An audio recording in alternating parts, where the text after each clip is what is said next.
ابھی ہم سوچ رہے ہیں کہ جب بچہ ضدی ہو جاتا ہے تو اب مائیں ان کو کیسے ٹیکل کریں.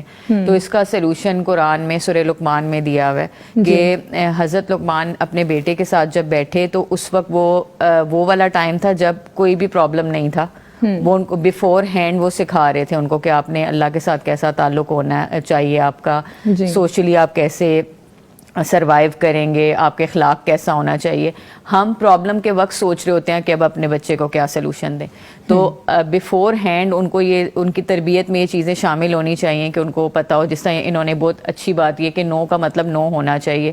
اور میں نے بھی دیکھا کہ جو اسمارٹ پیرنٹنگ ہوتی ہے نا اس میں وہی لوگ اسمارٹ ہوتے ہیں جو واقعی نو کے وقت نو, یس کے وقت یس کروا بھی رہے ہوتے ہیں اور کہہ بھی رہے ہوتے ہیں. تو ہمارا جو قرآن ہے اس میں ہر قسم کا فریم ورک موجود ہے, اور سورہ لقمان تو ہے ہی اس کے اوپر, پیرنٹنگ کے اوپر ہے. تو میرا جو ان پٹ ہوگا وہ اس میں یہی ہوگا کہ آپ جب ضد کر رہے ہیں تب تو جو انہوں نے سلوشنز بتائے ہیں وہ بالکل ایکوریٹ ہیں کہ آپ ان سے گفتگو بھی کریں, آپ ان کی بات ڈائیورٹ بھی کریں اور ان کی بات کو سمجھنے کی بھی کوشش کریں.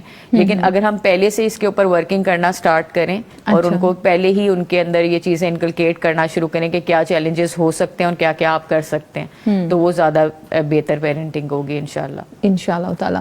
اچھا, بچوں کو اپنے ساتھ مزید انگیج کرنے کے لیے, آپ اس کو اپنے ساتھ انگیج رکھنے کے لیے آپ دین کے کاموں میں کس طرح اپنے ساتھ شریک کر سکتے ہیں, قرآن کی تعلیم کے حوالے سے, دینی تربیت کے حوالے سے؟ جو قرآن کا پورا فریم ورک ہے نا وہ ایک سٹوری ٹیلنگ کے اوپر ہے, تاکہ اس کے اندر وہ کہانیاں تاکہ انسان انڈرسٹینڈ کر سکے. کیونکہ جب ہم کوئی سٹوری سنتے ہیں نا تو ہماری کوگنیٹو ایبلٹی ہے نا وہ اسٹرانگ ہوتی ہے, ہم امیجن کر رہے ہوتے ہیں, ہم چیزوں کو سیکھ رہے ہوتے ہیں, ہم ریلیٹ کر پا رہے ہوتے ہیں. تو جو چیزیں ہم انکلکیٹ کر سکتے ہیں, جو ایکٹیویٹیز ہم پلان کر سکتے ہیں اس میں سٹوری ٹیلنگ ہے. بچوں کے ساتھ دین کے کاموں میں جو ہم بچے جو ہوتے ہیں نا وہ سیکھ رہے ہوتے ہیں جو ہم کر رہے ہوتے ہیں, بجائے اس کے کہ جو ہم کہہ رہے ہوتے ہیں. اور ایک وقت آتا ہے جب ہم کہہ رہے ہوتے ہیں تو وہ سنتے ہیں, لیکن جو شروع کے ایجز ہیں ان کی اس میں وہ جو ہم کر رہے ہوتے ہیں وہ اس سے بھی سیکھ رہے ہوتے ہیں. تو دین کے ساتھ کا جو تعلق ہے نا وہ شروع کے جو عرصہ ہے نا اس میں بہت امپورٹنٹ ہے, کیونکہ اللہ سبحانہ و تعالیٰ نے ہر بچے کو فطرت اسلام پہ پیدا کیا ہے. جی بالکل, وہ قلب سلیم کے ساتھ پیدا ہوا ہے. پھر اس کے بعد یہ بھی ایک حدیث ہے کہ پھر اس کے ماں باپ اس کو جس طرح بھی بنا دیتے ہیں. تو اب یہ کہ یہ اتنی بڑی بات ہے کہ ہم پیرنٹس اس کو یا تو پازیٹیو سائڈ پہ لے کے آئیں گے یا پھر ہم اس کے اندر نیگیٹیوٹی یا ٹراماز ڈال رہے ہوں گے, یا اس کی چیزوں کو نہیں انڈرسٹینڈ کر رہے ہوں گے, یا ہمارا کوئی گیپ ہوگا.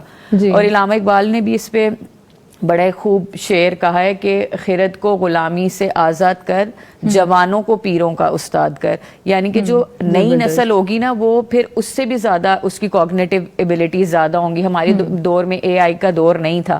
اب اگر ہم اس کو یہ دیکھیں نا کہ موبائلز ہاں سم ہاؤ ٹھیک نہیں ہے کیونکہ اس کا ایکسیسو یوز ٹھیک نہیں ہے, لیکن یہی موبائل اگر اس کا اچھا یوز کیا جائے تو یہ آج کل کے جو جنریشن ہے وہ ہم سے زیادہ بریلینٹ ہیں, زیادہ جلدی انڈرسٹینڈ کرتے ہیں چیزوں کو.